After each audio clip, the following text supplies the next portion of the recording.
wisdom to serve the party. Now let's move on to the Standard that is leading with Uhuru Raila meeting with Dubai Sheikh, and that has to do with the fake gold scandal. And it says secret meeting between Dubai ruler President Uhuru Kenyatta and Odinga in Dubai, where an audio recording was played, led to high-level security meeting that saw the president demand immediate action, leading to police operation. That is the top story on the Standard. Sheikh Al Maktoum, the ruler of Dubai, has been quoted right there, having said, nevertheless, now we need your immediate and strong action to release the totality of Zilfia gold shipment and UAE as soon as possible, and according to the instructions by our general manager, Mr. Zandi, who is there in Kenya to organize the shipment. That is the top story. Of course, also on the top page, we have cash transactions in Matungu killings, and also Gor Mahia a step closer to the trophy. That is after they thrashed AFC Leopards 3-1 at the Moi International Sports Center. So it's a well-rounded front page that covers the gold scandal, the killings in Matungu, and the political developments to that, as well as the sports development that is at the back of the page. Now take a look at the Standard just to find out what is making headlines. But of course, we are being joined. Welcome to the show, Member of Parliament Dan Manzo, Makweni Member of Parliament. Thank you for joining us. Now, I'll start with you.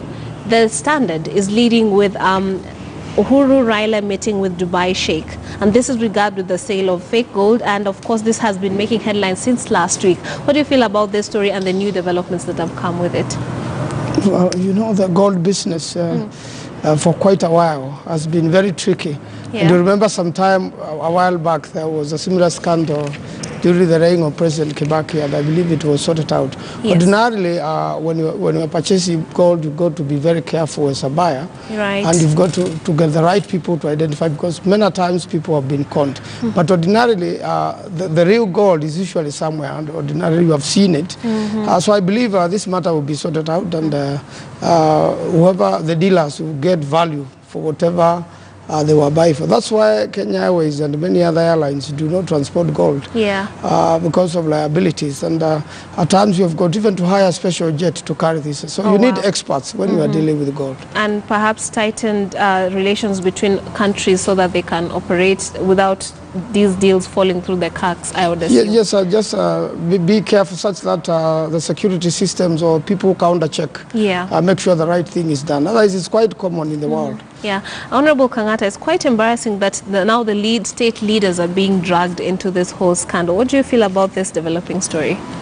For me, the culprits should be arrested, they should be taken to court, and they should be jailed because they are damaging good relationships that exist between Kenya and Dubai.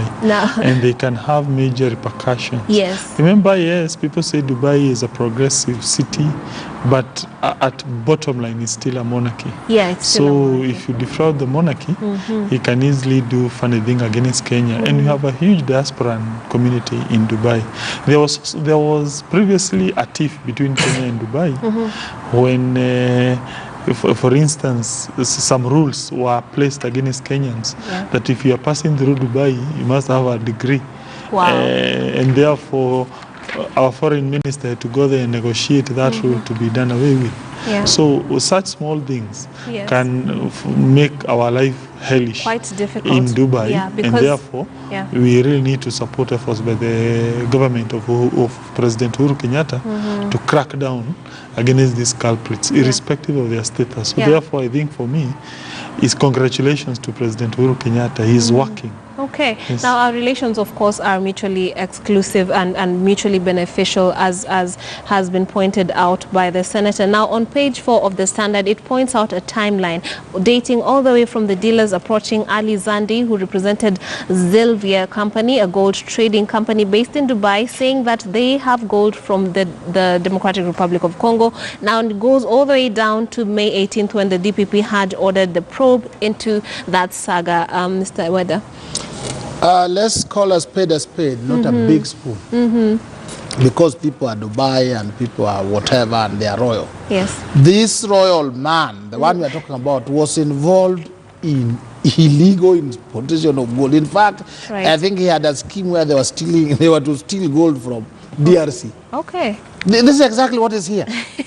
Then he met Kenyans who are innovative and industrious. And they said, oh, you send a thief to catch a thief. So in the process, he was dipped in. Caught up. He himself was involved in illegal transaction. Unfortunately, when my president and my prime minister went to the country, and as a host, he brought in that linen instead of feeding our leaders with good meals and nice. He brought in, hey, I have a problem here. Here, he himself was involved in something shady. Okay.